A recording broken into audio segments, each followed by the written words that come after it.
administrative authorities of the government, it is found that many of the people are moving in the market, are issuing the fake certificate, false certificates. The certificate is not having the credentials, is not having any validity and authenticity.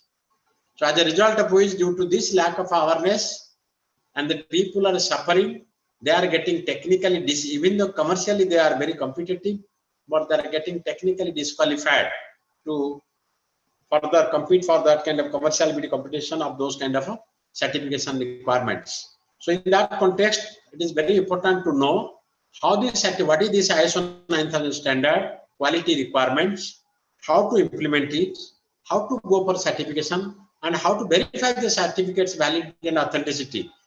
This is a very short and specific discussion. I will be going through brief about the ISO 9000 standard requirement, just to make aware the participant to understand the requirements of the ISO 9000 standard and how they can implement it in a small and medium scale industries. And as we know, any organization is very important, the quality management standard compliance to produce to provide the quality manufactured product or the services to the customers. Customer is interested in the quality of the product, cost of the product must be competitive, and it must be available to him, deliver as per the requirement. So if anybody compromises in the quality, then definitely his business will be not sustainable. Today might be doing good business, but tomorrow he will definitely land a very big problem. This is what many of the micro, small and medium industries are suffering. They are losing their business credentials because they do not maintain the consistency in their production quality. They are not in a position to satisfy the customer requirements. So quality is a must. There is no doubt about this. If somebody is not really concerned, quality product manufacturing or providing quality service, definitely in today's competitive world, he will be out of the market. He will nowhere in this business world. That is why quality is a must. Quality is like an oxygen. Like oxygen is important for survival of human body. Similarly, the quality is very important for survival of any business. No quality, no business. No quality, no growth. No quality, no profit. No quality, no customer. So quality is a must. Absolutely, there is no doubt about it. This ISO standard, I will be just briefly talking about the ISO 9000 standard. ISO stands for the International Organization for Standardization. It is an international body. It is a non-government body of the international level constituted. And mostly after the Second World War, it has come to the existence so that the industries all over the world, they produce of the uniform standard quality of the product and provide uniform quality of services. The standard was initially implemented in 1987. Subsequently, it was revised and second revision was in 1994. Subsequently, third revision was in 2000, ISO 9000-2000. Then it was revised by 2008, and the latest revision is 2015. This 2015 standard is already in the place since last 7 years. Now it is 2022, and it will anytime is expected to go for the next revision, maybe by the year 2023 or 24. So these standards gets updated once in every 5 years or after that. The reason behind this, the kind of the problems the industries are facing, the kind of issues and challenges made. So this gets corrected, this gets implemented. So it is a standard which is worldwide acceptable. So with this brief note, I would like to say ISO 9000. 9000 is a family standards. Means there are 4 standards. ISO 9000 is a generic standard. 9001 is a quality management system requirements. Means it is a compliance with reference to what standards, the certificate, the documentation can be made, it can be implemented, and the audit can be done by external audit in third party certification body, and a certification of compliance can be issued. So this is a standard. Similarly, ISO 9003 and ISO 9004 is the vocabulary, and it is a family standard group of standards. Now today we will be talking briefly about ISO 9000 standard. Earlier there is ISO 9000, these different standards. Under the ISO standard, there are more than 20,000 standards are published. And 9000 is it is a mother standard. Based upon the ISO 9000 quality management standard, all other standards are published and made. Initially, prior to this, the standards, every standard was a different kind of clauses and different type of requirement.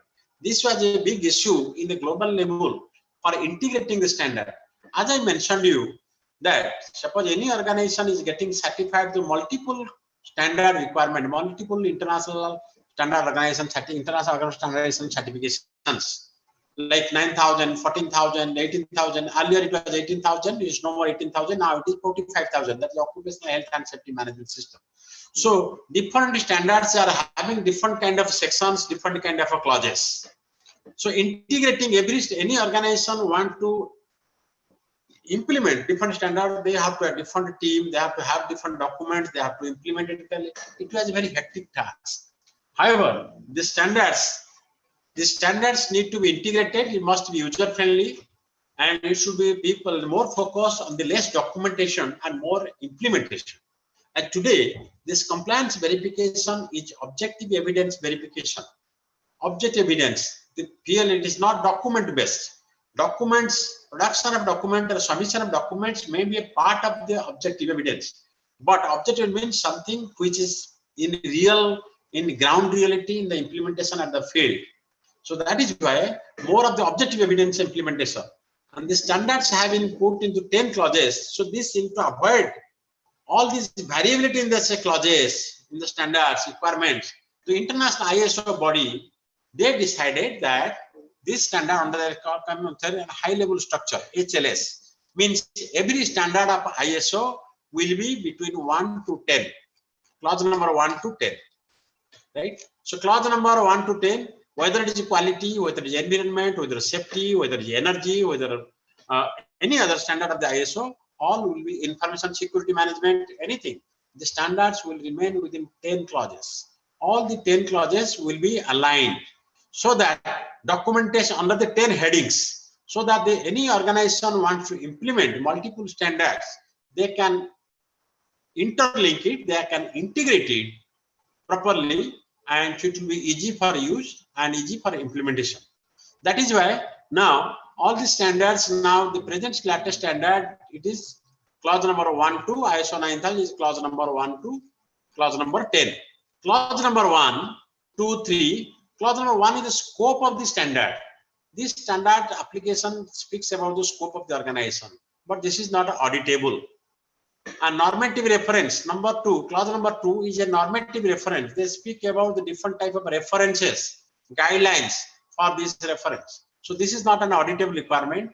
The terms and definitions, basically the terms and definitions are about the different terminology used in the standard, how to interpret it for better understanding and better implementation of the organization. These 1, 2, 3 are not implementable. Next, clause number 4 and onwards are implementable, are auditable. External body audits the organization, documentation, implementation, and compliance as per the required to meet its requirement, standard requirement, right from clause number 4 to clause number 10. Clause number 4, what is this? Context of the organization. When we talk about an organization, what do we mean by organization? Organization is a place where there are a set of interrelated activities. There is administration, purchase process, production, planning, marketing, HR, design, quality or inspection, then process planning, storaging, dispatch. All these are the different type of processes. It could be the either manufacturing industry or the service industry. All these processes are interrelated. So this documentation or the implemented the ISO standard should be in such that all these processes, the quality parameters, the attributes or the output or deliverables of each process need to be properly defined, need to be properly established, so that because the output of one process becomes the input for the other process. So only how these processes are interrelated, how these processes are getting connected internally to each other, that is what very important to discuss. Before this, when you talk about the context of the organization, any organization is having some purpose, either it be a profit making or non-profit making. Organization have something a very objective, and it is to be there is something deliverables. There is a target group of the beneficiaries. Every organization has a customer. Doesn't matter whether it's a government or a private, whether it's a manufacturing, whether it's a service, whether it's a profit making or non-profit making. Any organization is having certain objective. And also there is somebody is waiting for getting its product or the services of that organization. So in that case, he is the customer. This organization is the supplier of that particular product or service to that organization. Now, when you talk about the context of the organization, it has 4 clauses, like understanding the organization and its context. Means, while you are designing a system for an organization, doesn't matter, irrespective of the size, irrespective of the shape of the organization, irrespective of the complexity or the nature of what the organization, the standard is generic. We have to understand, identify the parameters, describe in context of our organization. If it is a five-man organization, okay, it is a very small organization. The context of organization will be discussed, analyzed as per this. What is the context of the organization? If it is a big organization, then accordingly it will be derived. So the context of the organization means we have to organize about what are the external and the internal issues of the organization with respect to the business. As you mentioned, ISO 9001:2015 is the latest revised standard for the quality management standard. When we want to go for implementing this organization standard, this ISO 9000 standard, first of all, we need to understand the context of the organization. What is my organization? Where it is located? Who are my customers? Who are my competitors? What is my position? What are my strengths? What are my weaknesses? What are the business opportunities? And what are the threats to my business? Like a SWOT analysis. Or the organization context has to identify all those risks and opportunities in terms of the context of the organization. So while talking the context of the organization, it will also look at the regular legal aspects. What are the statutory regulatory requirements applicability to my organization? Regulatory requirements, because we are living in a land of law. So respecting the law of the land and being compliant to the regulatory compliance, law as abided, as made by the government, as applicable to organization, we should identify and we should eliminate. Then what could be the law? It could be a law like suppose in the organization doing some, emitting some kind of air, water or noise for the pollution. It has to get consent to establish, consent to operate from the pollution code. That is a regulatory requirement. Similarly, a company is doing kind of production activities, employing manpower, then if it needs to be registered under the Factory Act, it has to be registered in the Factory Act. If it is a small scale industry, if you want to get benefit, you have to register at a micro, small or medium unit under the Government of India. This is a law. This is a requirement for availing different services.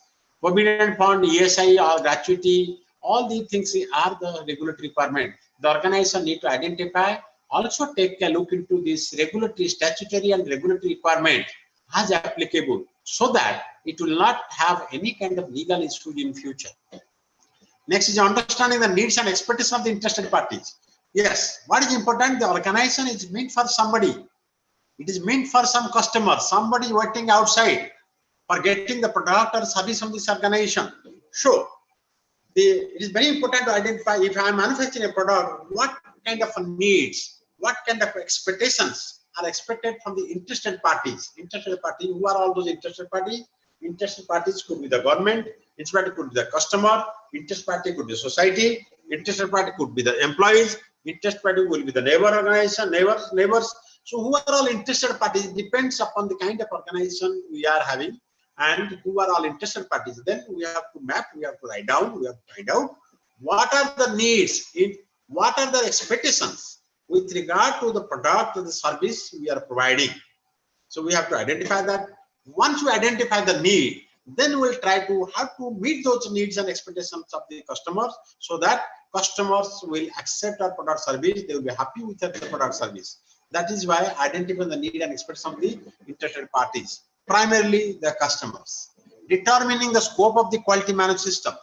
What is the scope? We have to define what is the scope of my quality management system. What is the boundary? The organization might be doing a number of activities. Maybe all activities acted together cannot be put under the scope.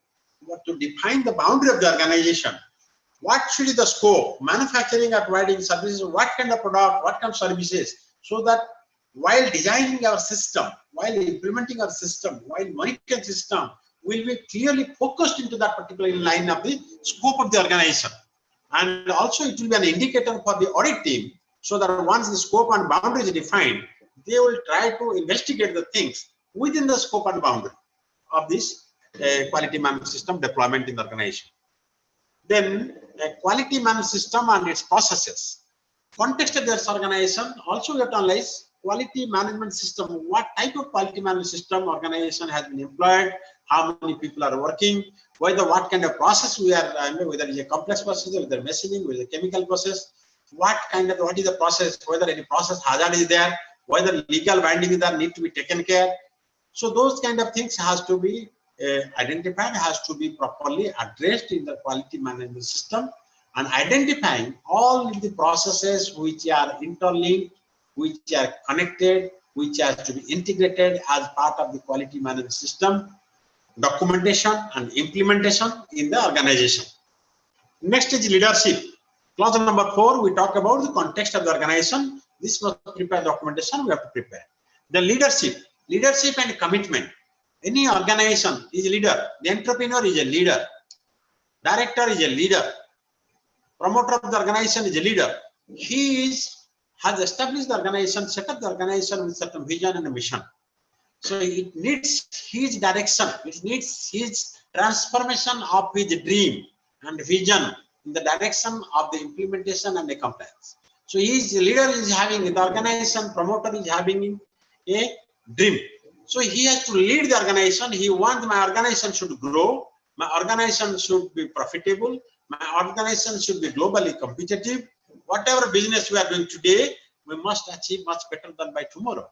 If we are having 20 people today, we must have maybe around 2,000 people there tomorrow. If you are making the 2 crore rupee business today, we must make 200 crores rupee business by tomorrow. So it is his leadership, and it is his committed. If the top management is not committed, if it's not demonstrating leadership ability, then no organization can grow, no organization can sustain, no organization can improve. And here in the customer focus, as a top management is the leadership, it is coming at the top management, the promoter of the organization, the director of the organization, CMD of the organization. The organization must be customer focused. It is one of the quality management principles. There are 8 quality management principles. Out of the principle number 1 is a customer focus. Any organization must be customer focused. Means they will focus, they will understand, identify the customers, they will look at the competitors, they look at the business prospect. So what is required to the customers? Accordingly, they will make the entire process planning, the quality planning, all the structural issues, purchase procedure, everything they will align, so that the customer will be happy and customer will be delighted, and there will be more demand for his product or service will be created in the market. Then policy, he has to define leadership. Also the top management will define a quality policy, establishing the quality policy in the organization. Policy does not mean beautiful written statement and being signed by the managing director and displayed on the wall. Policy means it is like a mantra of success.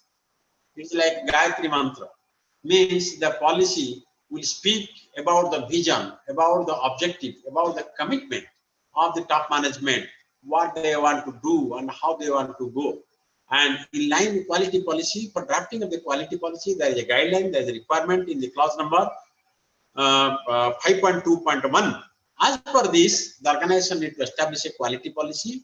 It has to be understood by all employees. It has to be implemented. And the quality policy will give a direction to set different type of objective in the organization at the functional level, at operational level, or the individual level, at the depending upon its requirement. So based upon the policy, there will be objectives. Objective must be smart objective. It should be specific, it should be measurable, it should be attainable, it should be realistic, it should be time bound. So it is not, there should not be a fake objective, there should not be a vague objective. The customer, our objective, our quality policy, our objective is to enhance the customer satisfaction. What do we mean by customer enhanced satisfaction? It has to be specific. Why, in terms of the customer satisfaction, why do we stand and what do we want to achieve, what we want to improve? That should be critically your specific quality objective. So establishing quality policy, communication the quality policy, as I mentioned, how this policy is communicated to the employees and all the associated stakeholders, those who are contributing, those who are a part of this organization management, quality management system.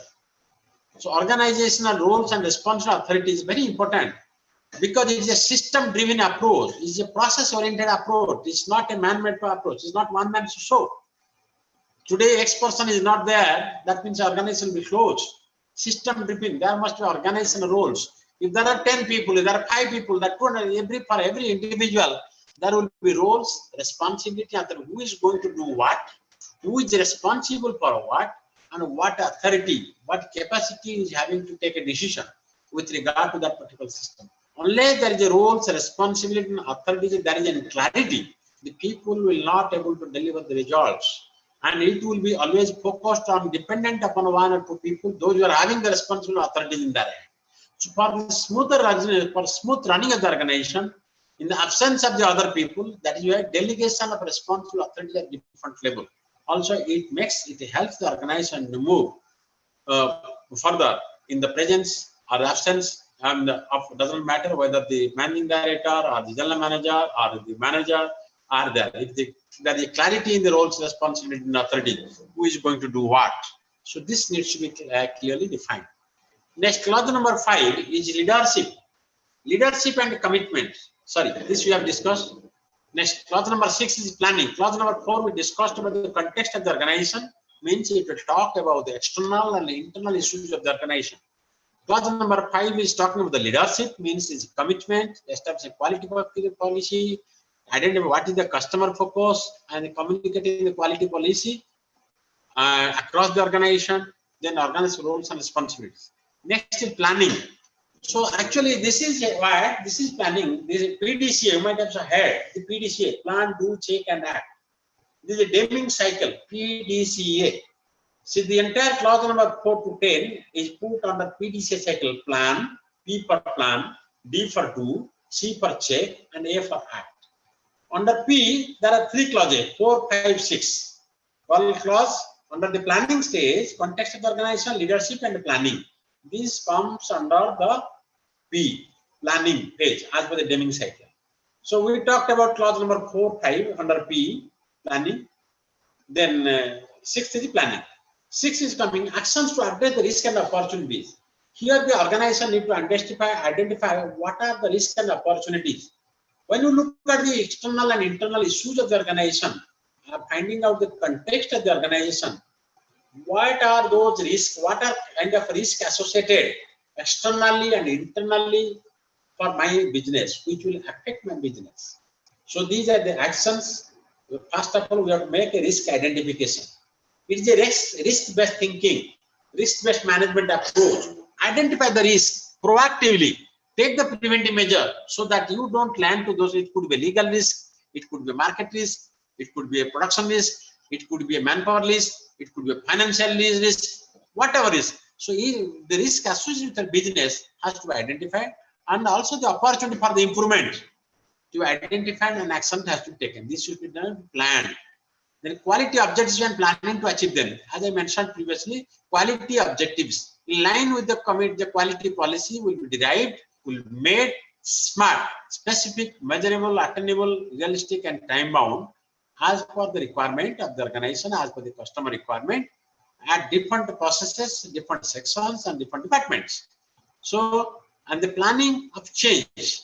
Planning of the change means in case there is a change is happening. Suppose today's customer's expectation is something different and tomorrow the customer expectation changes. Then how do you plan to address the management of change? How to prepare our people, how to prepare our organization so that it's ready to change, to accept the change, to adopt the change, and to move ahead.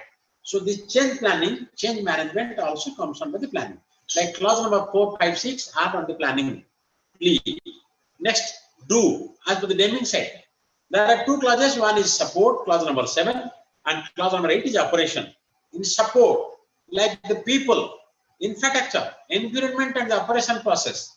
People, the people in the different capacity they are working, like operators, supervisors, engineers, managers, technicians, all these kind of people. There is a human resource management process. How these people are selected, what are their competency level, how we are planning to engage them, how to educate them, how to motivate them, how to involve or engage with this quality management system, how to make them aware and train and to make them competent enough to do their work properly. These are coming under the people, all people related information. These are HRM related, human resource management related activity. Next is infrastructure.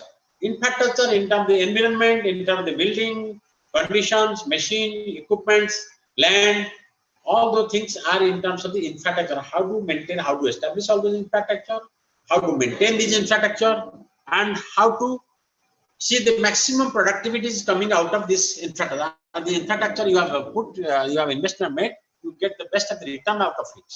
It is best utilized. Those are the infrastructure. Next, 7.1.4, environment of the operation process. For the operation process, to operation, for manufacture the product or provide them, so what is your business environment? What is your environment in terms of the climatic condition, the temperature, humidity, maybe sometimes it will affect, which will affect the quality. We are talking about the environment aspect of the operation of the processes with regard to the quality. Means any deviation in the environment parameter or the factor will affect the product quality or the service quality, for which it will lead to become a factor for the customer dissatisfaction.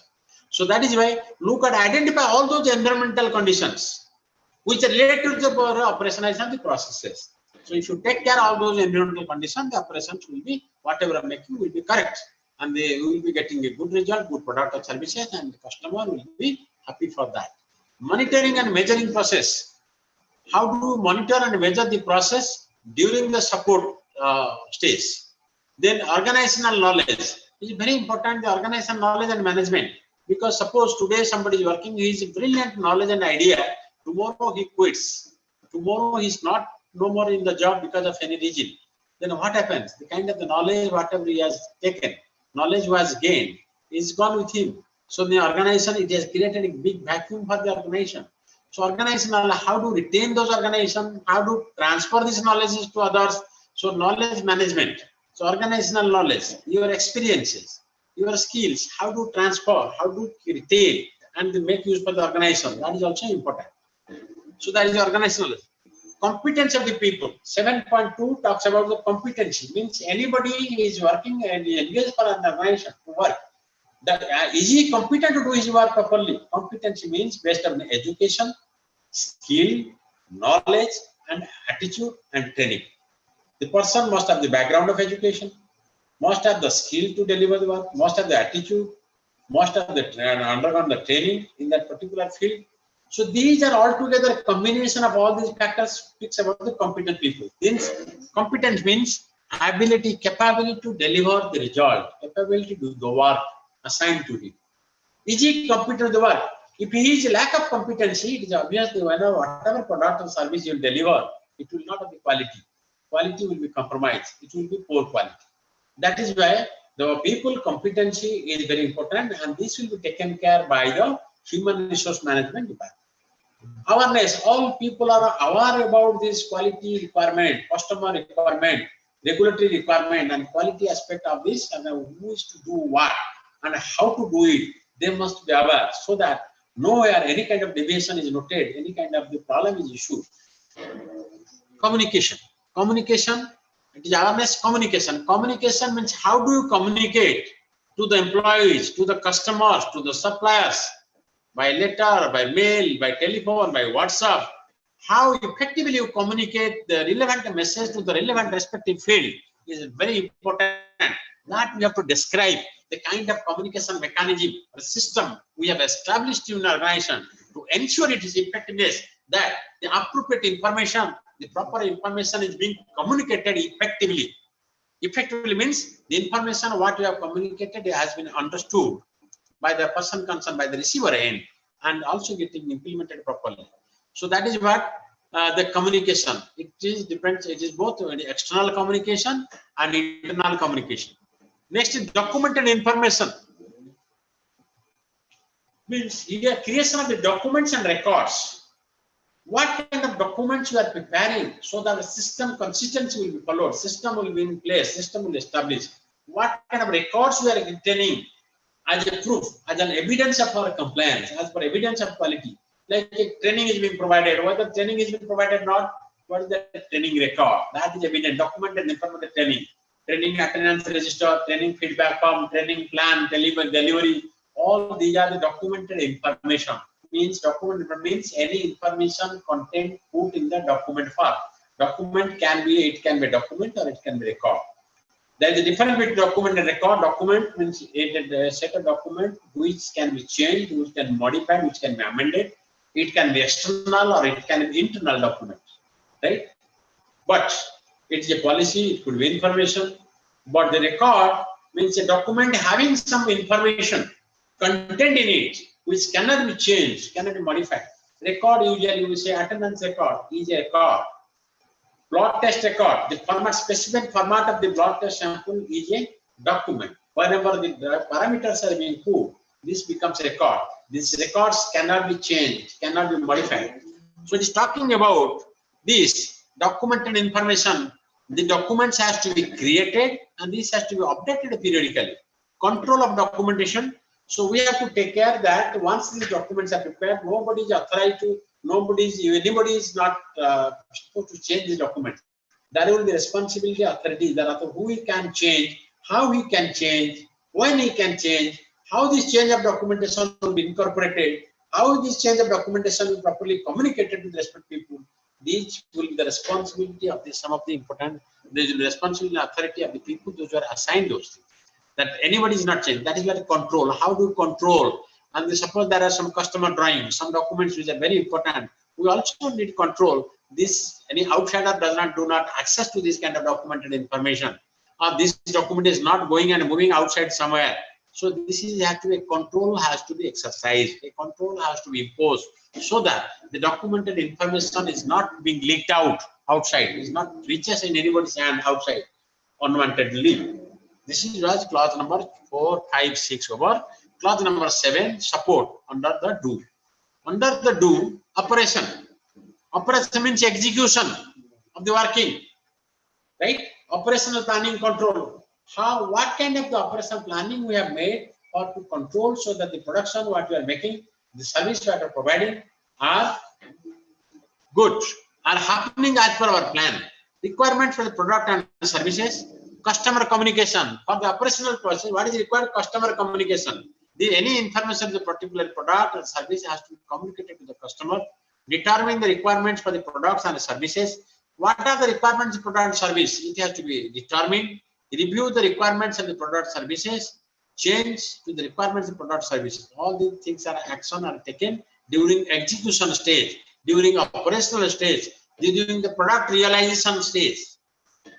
Next is 8.3, design, develop the product and services. If you are designing or developing any kind of product, if design is yours, there could be two cases. The customer give the design, you manufacture the product as per that his design. Means in that case, design is not applicable to your scope of organization.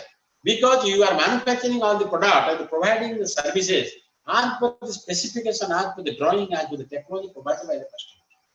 You are only manufacturing product or providing services. So design and development is not applicable. But however, you are doing any kind of product, you are designing and developing any kind of product. So the clause number 8.3, design, development of product and services will be applicable. In that case, you have to create some sufficient documented information, some kind of documents record, which will evidence design, development, planning. How you are planning your design development? What are the design development inputs? What are the parameters? What are the factors you are considering for the input? As input information for your design. Design and development controls. How do you control all the design so that anybody is not changing anything? Anybody cannot access to things. How do you control? The design and development of outputs. The output what you are going, how any of the design, how this output is relevant. The design and development changes. Any kind of design development change is happening, modification is happening. How does it happen? Who signs? Who is the authorized person to change? How does it being communicated to the respective department? All these things are being taken into consideration under the design. Control of externally provided processes, products, and services. Anybody is providing any kind of services externally. That's how it's being controlled. Type and external control. What kind of control? Type of external control. Whether customer wants to be vigilant on all the process or the weekly basis, depending upon the nature of the product and the type of customer. So this will be defined as per the Control of procedure and production, information of the external providers, type and external control. Yes.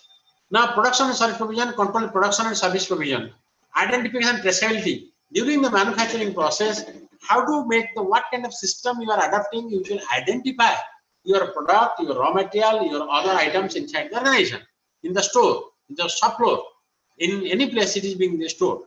So it should be properly preserved and properly identified. Means it could be a material, can be raw material, can be identified, the measuring instrument can be identified, your systems can be identified, machine can be identified by its serial number or giving a unique ID, so that this does not create any kind of a confusion in the mind of the customer, user, or the service provider, or the internal stakeholder, internal service provider. So identification and traceability means identifying the product by its name or its special characteristics by different kind of color code or by number. ID, every material can issue that one material can be differentiated, one item can be differentiated to other man. It should be unique ID, identification of and identification and traceability. Then property belongs to the customer or external providers. Sometimes the customer gives some property, like customer provides some raw material, customer provides some drawings and designs. So this is a property of the customer. It is given by the customer. That is why we should be take care that customer property when we are receiving, we should be properly take care that is properly stored, safely stored. It is safely storage in proper environment condition, does not get deteriorated. If customer is providing any kind of material, equipment, that is also customer property inside the premises. We have to take care.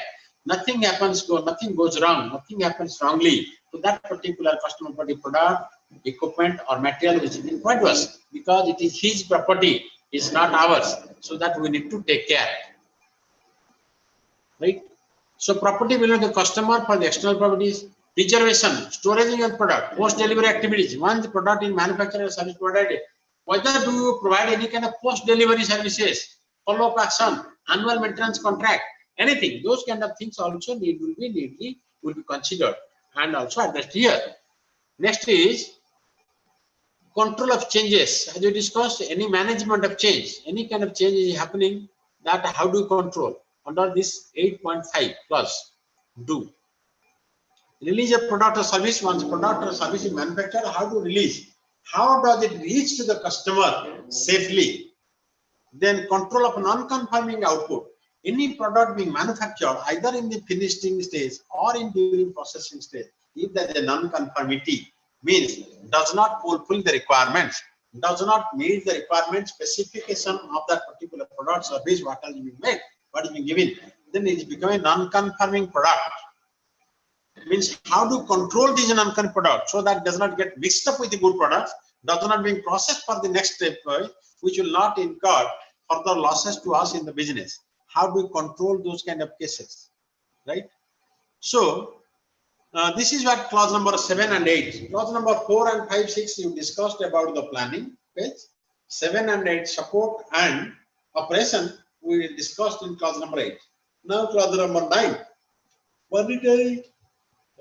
monitoring measurement analysis, like performance evaluation. How do you evaluate, how do you monitor the process, the product process during the process and also post of the operation. So monitoring, measurement, analysis and evaluation, we have to monitor, we have to analyze, and we have to evaluate the performance of our product or service provided to the customer. So that whether any improvement action is required, based upon the feedback from the customer, we have to also find a plan to improve on the product quality and the services. Customer satisfaction, how this customer is satisfied, how to monitor this customer satisfaction index, how to get the feedback from the customer, all those things are to address, because as we remember, principle number was customer focus. The customer must be happy for any business. Analysis and evaluation, clause number 9.1.3 is analysis. Anything you are finding, any kind of objection, any type of complaints, any type of non-compliance we find, we have to find the root causes of the problem. Once we identify, then we have to take the measurement, analysis, and evaluation action, proper action for the improvement. Analysis and evaluation. So performance evaluation, also monitoring, measurement, analysis, and evaluation, customer satisfaction, analysis, and evaluation. Next is internal audit. A team of the people inside the organization must be trained it is desirable that they can be trained and they will conduct the internal audit. What for the system we are making? System we are making for organization to strengthen the organization by virtue of the system implementation, so that it will be a system-driven approach. It will be a quality-driven approach. It will be a process-oriented approach, so that the organization grows steadily.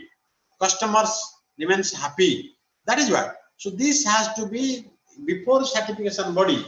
There must be a team of the people of the internal. They need to be trained as an internal auditor.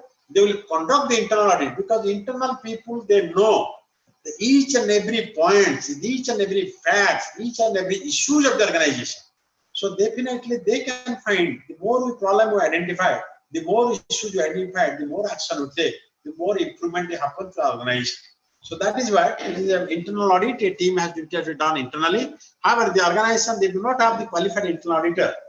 They can also hire the internal audit activities from outside the experts.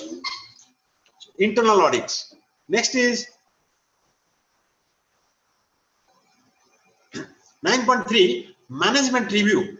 All these objectives, resource requirement, customer complaint, customer feedback, any change management happening, documentation rate, all these things that will be discussed by the management, top management, and other functional heads or operational heads will sit together at a defined periodicity, maybe once in 3 months, once in 6 months, or once in a year, but they have to sit and review agenda-wise. There are agenda points. All these points come to an agenda. They have to discuss every point agenda-wise, record. What was the problem? What action has been taken? When this will be complicated? Whether any resource requirement? All those points will be discussed in management review. This management review meeting is being conducted at a defined periodicity. Next is there is a management review input, management review output, means management review minors. Next is improvement. Only this is, we talk about plan, do, check, act. Plan means clause number 4, 5, and 6. Clause number 4, context of the organization, leadership and commitment. Clause number 6 is planning. So this is coming under P. Clause under D, do. Clause number 7 and 8, support and operation. Clause number 9 is performance evaluation, monitoring, checking, monitoring and measuring. This is under clause number 10. Now improvement. Act. Act means improvement. PDCA. Act means improvement. Now clause number 10 is improvement. What is that? Non-conformity and corrective action. Anything while we are working, there is a non-conformity, is not complying to our standard requirement, not complying to the customer's requirement, not complying to the specification given.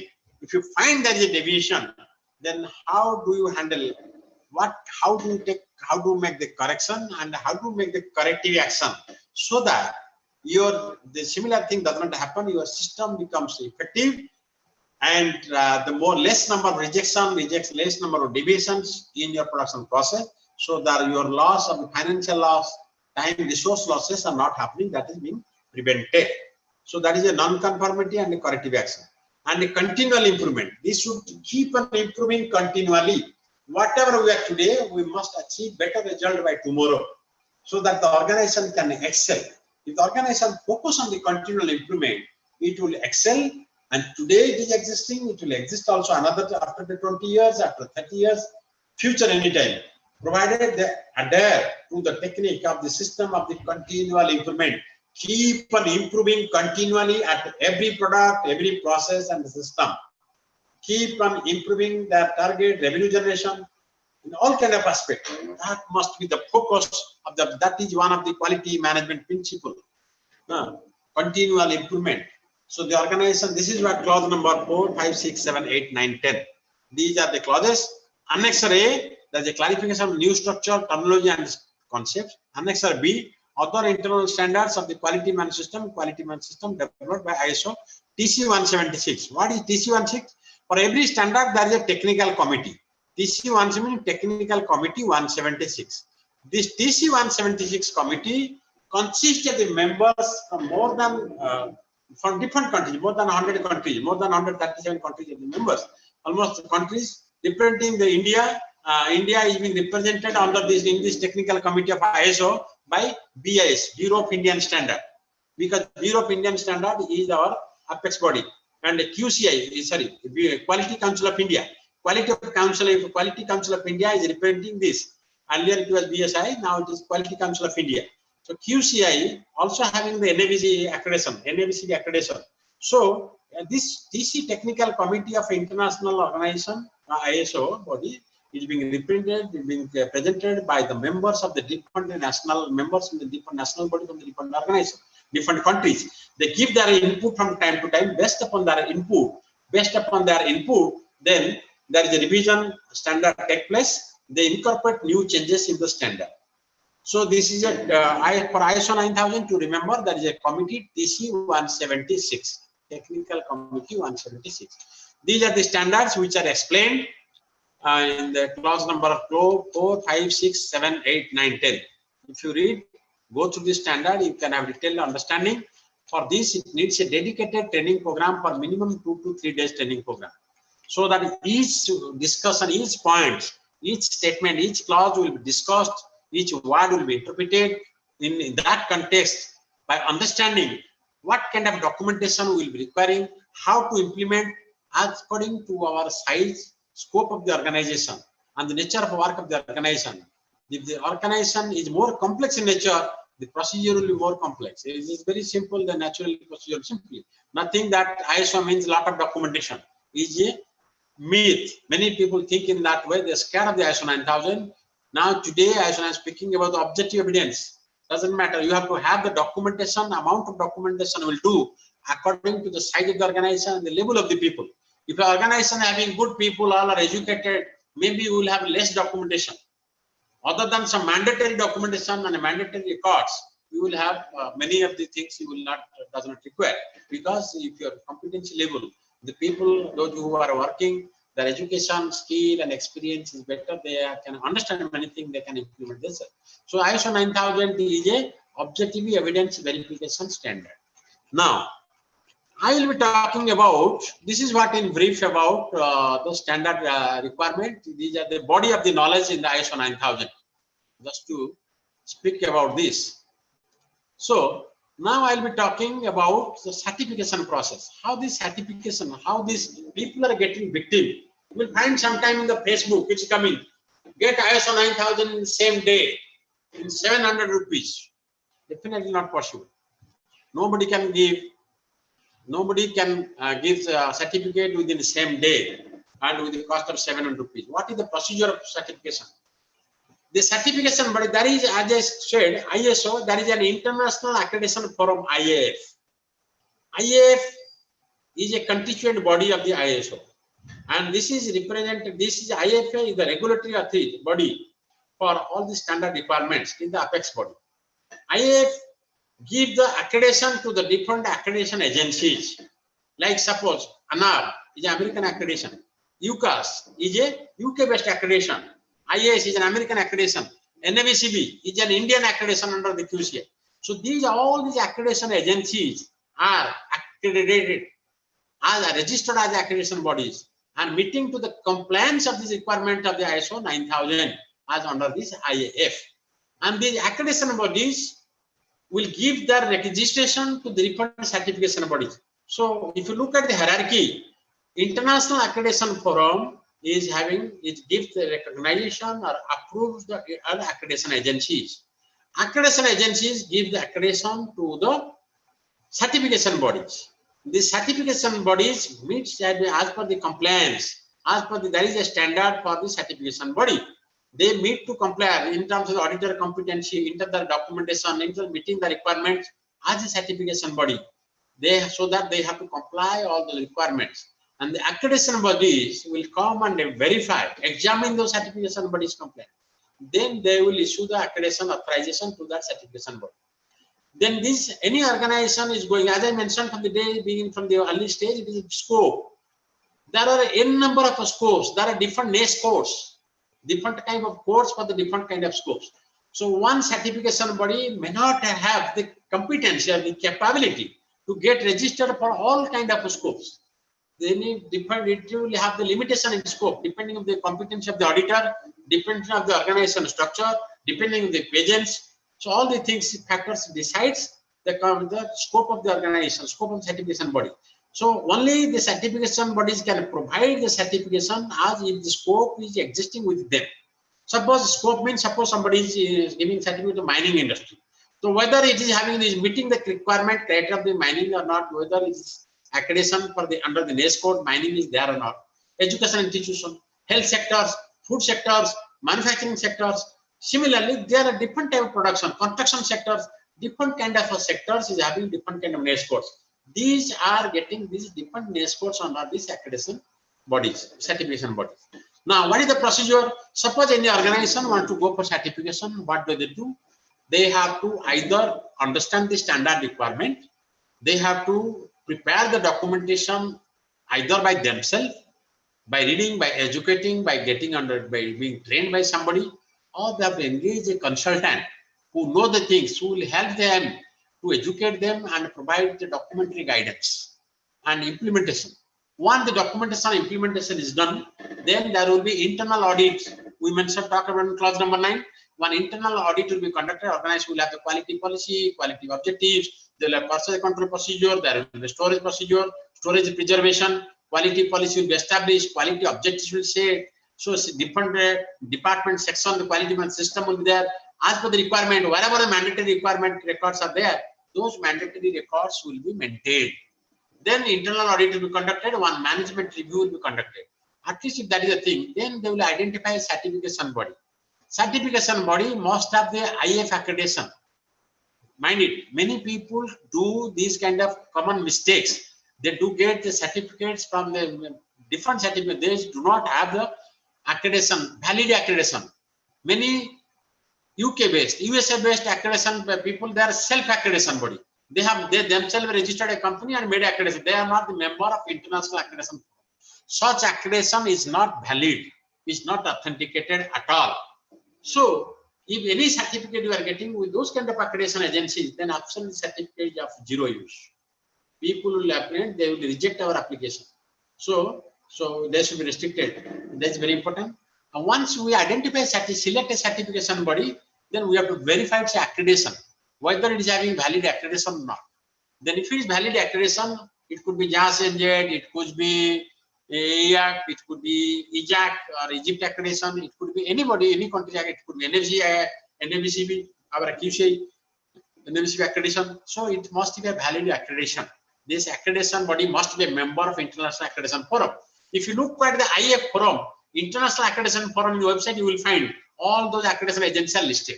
If you find the accreditation agency of that particular certificate body is not enlisted, then the certificate is not valid. Please don't go for that. Then certification body must be registered under a valid accreditation agency under the International Accreditation Forum. Only you should consider. Then you apply them. It depends, of course, many certification bodies do many of kind of manipulation just to manage to issue the certificate. Anyway, that is a different issue. It is their problem. Certification body and the accreditation body will verify. But for us, what is required? The certificates must be issued a valid registered certification body with authenticated valid accreditation agency under the IF members.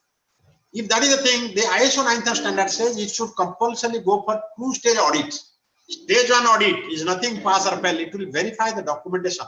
It will verify the organization prepared readiness for the system certification. It will verify whether the adequate documentation is done or not, training has been done or not, organization is capable of, is ready for the stage 2 audit or not. If it is okay, if it does not, if it is not okay, then they will give their observations and the comments. Then accordingly, organization will comply.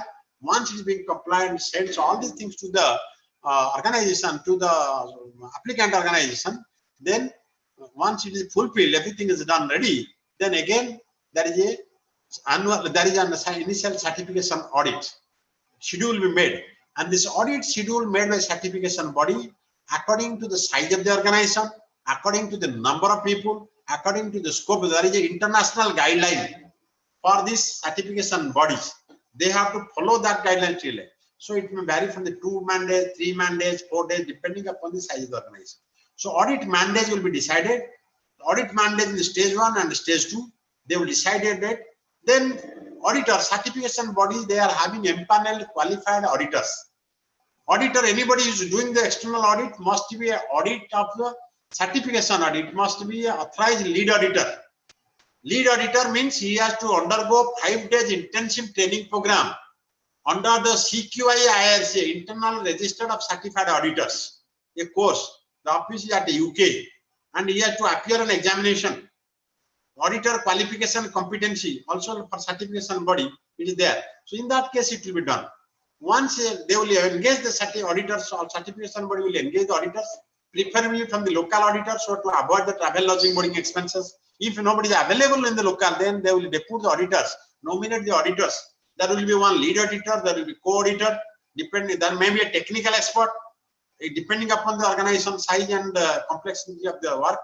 Then this team will come, they will audit. If they find system compliance is okay, there is no difficulty, they are meeting, they did not major non-compliance, they are meeting all those requirements, very minor corrections, either no non-compliance or they are having very minor non-compliance, then they will give a recommendation to the certification body and they will submit the report. These reports will be reviewed by the certificate. There is a reviewer in the certification body, in the technical reviewer. The reviewer will verify all the reports, whether the auditor have done or not this their work properly, whether they have not done the due diligence or not, whether they have made standard requirement case also they have not, whether they have audited or not. Once he is ready and he is satisfied with all those reports, then he approves and then go for the issue of certification. And the validity of this certificate is 3 years from its date of issue and subject to annual surveillance audit. Usually, annual surveillance audit is being conducted at least once in a year. Means over a period of 3 years of the validity, the certificate validity is for 3 years, there will be 2 annual surveillance audits. And the organization also has to pay their annual surveillance audit fee. So organization has to pay certification body fee, then annual surveillance audit fee, first and second. And third time, after 2 second surveillance audit, again it will go for a reassessment audit. If it is the same standard, then reassessment audit. If it is, suppose there is a change in standard has been revised, then it will be again revised audit. Again, it will be certification revised audit. Change of the certification audit. So all the things are audit procedure. If those times are involved, how do we expect a certification body can issue a certificate within cost of 1,000 rupees, 5,000 rupees, 10,000 rupees? Definitely, if you are getting, maybe there is some issues, problems. Even I have seen many of the cases what is happening, many certification bodies having the valid accreditation, but the site kind of certificate they issue, the certification, remember, certification body is having valid accreditation, but the certificate they have issued, they have given the logo of the accreditation agents, but they do not put it in their website. There is a certification check, so that the check number, the code, you go to that object certification body site and verify the check certificate, put that code number. If you find the organization name is displaying, the scope of certification, date of certification, valid till, if everything there, then it is okay. Otherwise, many times suppose you find X certification body is accredited with the valued Y accreditation agency. Fine. He has issued the certificate, but he has not reflected in the website. That means he has not submitted the record to the accreditation agency. Then certificate is not valid. That's one thing. Second thing, certificate validity, if annual surveillance audit is being not conducted, then certificate validity will expire. Many times, many small and medium scale industry people, what do they do mistake? Once they get certificate, they simply haath baandh ke baith jate hain for the next 3 years. Nothing to be worried. Certificate valid for 3 years. Not like that. If annual surveillance audit is being not done, today the name might be displaying in their portal, but after 1 year, if it is not, annual service fee is not paid, annual service not conducted, compliance is not paid, then it will be suspended. There will be no record found. Then anytime suppose somebody applied for a tender, the organization or the customer verify the site by putting the number, then you will find no record found, then he will also cancel. Means certificate is cancelled. Many such complaints are also coming to us. So people need to be aware how to go for this. It is a genuine standard. We are making the standard. It may be 5% improvement.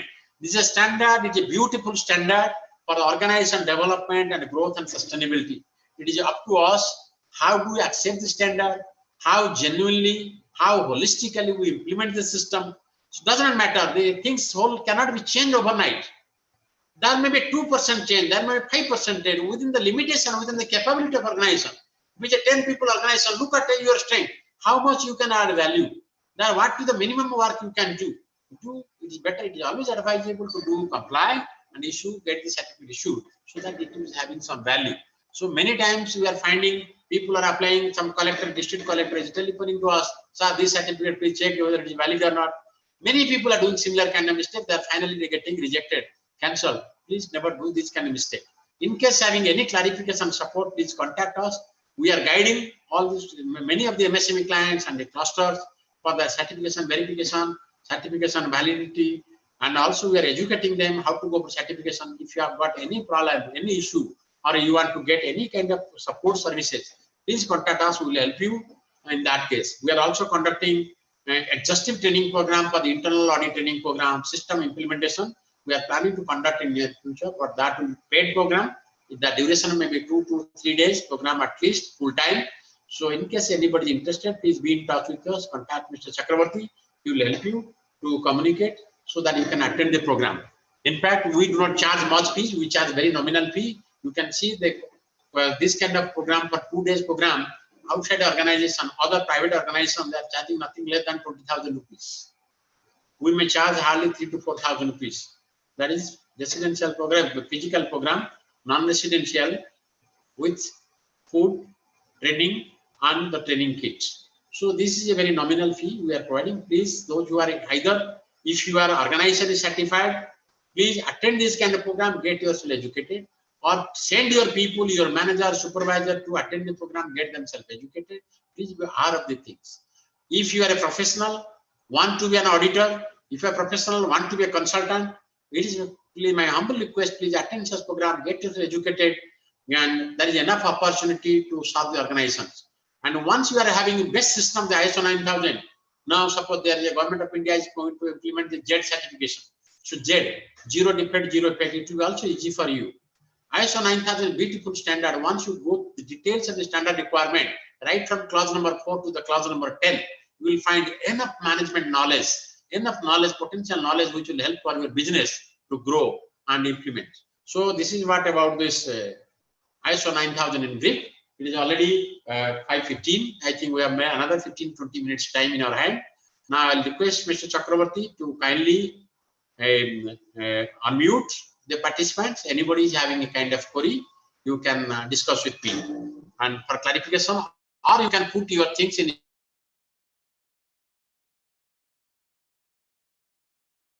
the chat box. We'll also reply to you. I request to contact us. Please write a mail to us. And now it is open. Please either put your, if any question has been put. Yes. Yeah, somebody has already mentioned that Mr. Ranjit Kumar Patnaik, that please share the guidelines in your email, in our email ID. Yes, thank you. Mr. Chakravarti, please note down all the email IDs and we'll definitely share the standard. Though it is a controlled copy and not supposed to be circulated, but also available in the net and the free download, I will share this free download copy to you, definitely. Share the guidelines to your mail address. Yes. The guideline means the standards, all these standards, guidelines, requirements. Any other thing? Any other things? I don't find any other question. Yes, only the guidelines will provide. Yes. Hindustan Technologies, share the guideline. That's very good. Yes, definitely guideline will be shared. But only thing, my humble submission is understanding and interpreting guideline will be really difficult challenge. And many things you have to interpret, you have to understand in context of the organization, because the same standard is applicable for a 5-man organization, even 2-man organization. Same standard is applicable for also people having 10,000 people. The same standard is applicable to small fabrication, small shop, retailer shop. Same standard applicable for also aeronautical manufacturing, space manufacturing organization, a big IT sector organization, big hospital. So many things. So that context of the organization, the standard interpretation, understanding is very important.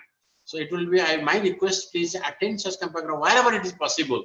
You attend such program or get yourself educated so that you can get clarity to understand. Once you have the plenty of knowledge, abundance of knowledge about the ISO standard, then you can evaluate to what extent it is possible to implement in your organization. So there are two things. First of all, please use this standard for implementation and organization for the growth. It is definitely, it is a, I will say it is a Koramin. It is a definitely the requirement for the organization growth and sustainability. It will helpful, not whole of the things, but whatever best possible, please implement it. If you are getting certified, please go through a proper verification and involve those people, those who can add value. Any money you are spending, otherwise that money will be completely going bust. Please add value, and anybody is being associated, please ask him to help you, to educate you, to implement something, so that when somebody enters to your company, he will get an impression, yes, this is an ISO 9000 certified company. But nowadays you will find it, the organization having n number of certificates and hang on their wall, nicely bound, but having no flavor, no document, no system, everything is very much scattered. That is very bad. Now India is moving ahead, lot of opportunity for small and medium scale industries. Make in India initiative, lot of in-house opportunity facilities are being created. So those who are interested, really interested to grow and sustain, improve their business, compete in the global market, compete in the regional, compete in national market, with this standard will immensely help you. I'm just sharing my experience based upon this. So kindly go for this and get yourself educated. Standardization, you have into the industrial products design. Yes, certainly. Anybody is having any specific discussion for this with regard to your organization, please talk to us and fix up an appointment, and exclusively one day you can come and we can discuss. Even if it is nearby possible also, we can go and visit sometimes to your industry and help you. Please, anything required, please contact us, approach us. We will try our best to help you whatever best possible. Please contact, be in touch with us. You communicate us, otherwise take an appointment, come to us. We'll have a detailed discussion here regarding organization. If required, we'll also go and visit your organization. If you're really serious to understand and implement this system for things. Certification is a byproduct. Doesn't matter whether we have a certificate or not, but we have a good system, definitely anybody will appreciate. Many organizations, they perform the best without having certification. Doesn't require. What is important? Understanding the beauty of the standard requirement, understanding the beauty of the management system and implementing by organization. It is our organization, and we have to, it is my organization. We have to feel, and I need to improve my organization, and I want to improve the organization. That's what we have a commitment and feelings with. Can we make organic certification? Organic certification is a different certification. It is not ISO 9000 certification. It has a different procedure. In case you want to go for organic, please contact us. We will help you. That is a different type of product certification. Your organic, there will be some verification of your product quality with regard with organic and the chemicals and the fertilizers. Organic certification will be issued by other agencies. But anyway, we will help you. We will guide you. If you are interested to know your organic certification, we will also help you. But this is not related to ISO 9000. Yes, anything? Sir, there is a question from MG Futuristic Products. Sir, kindly Yes. explain what is ISO 45001.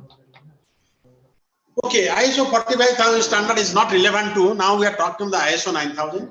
Since you have asked, let me tell you, ISO 45000, earlier there was a standard occupational health and safety management system. Since you have asked, let me tell three things, not only ISO 45000, ISO 9000, we understand it is a quality management standard requirement.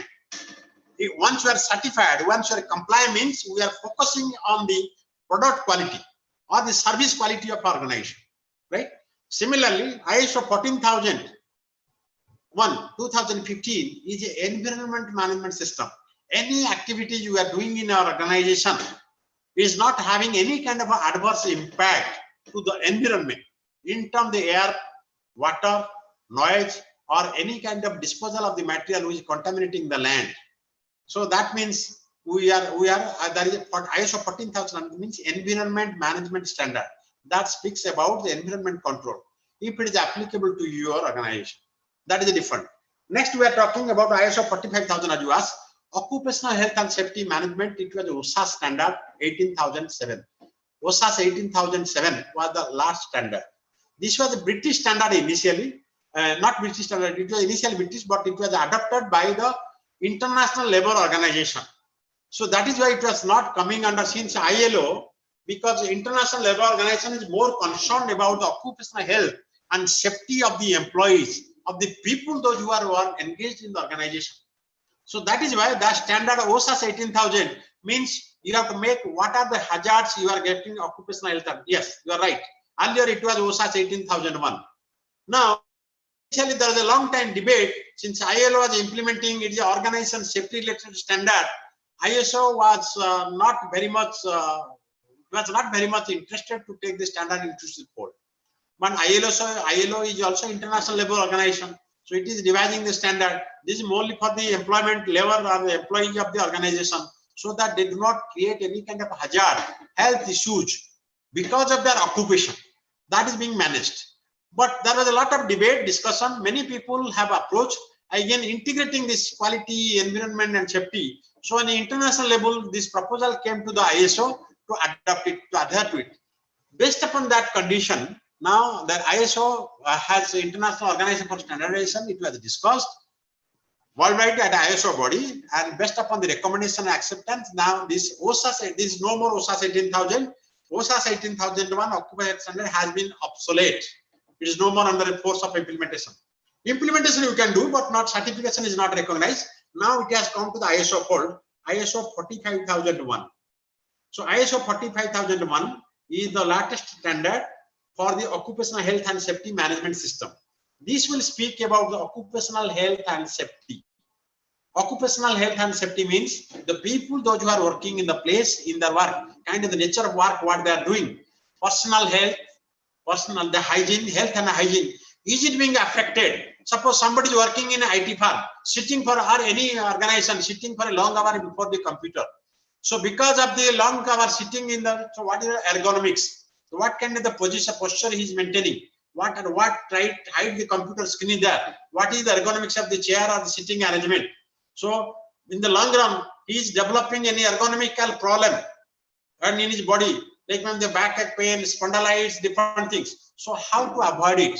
Then also for working together to the computer screen, there is a screen radiation is happening. There maybe eye will be affected. There will be anti-glare screen. So all those things are in a prolonged period. If you are working in a particular place, in a machine, in a chemical industry, in a pharmaceutical industry, in an IT industry, any kind of industry, this related to that particular occupation, what kind of health hazards which could emerge, either during the operation, during your service period, or even after the service period, so that it will cover the occupational hazard to your health. It will invite the risk for your health. So those need to be addressed. These need to be understood. They need to be identified. Those risks have to be mitigated, so that you are free from those kind of dangers. That is what called ISO 45001 2018, and it is the standard. It is already in force. Now this standard is in use. No more of OSHA 18001 standard. Any other thing?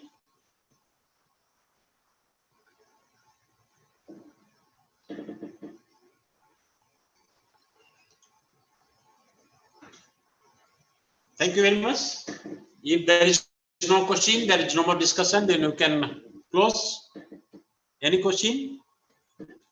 And it's my request, if you have got any further clarification or you want to attend this kind of training programs, more to get yourself more educated as a professional, as an implementer, as a business owner, please contact us. We will help you to grow in your professional field or the business field.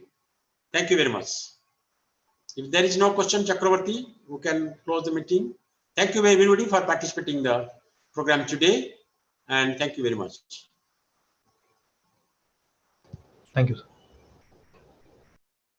Thank you, sir. Okay, bye. Thank you.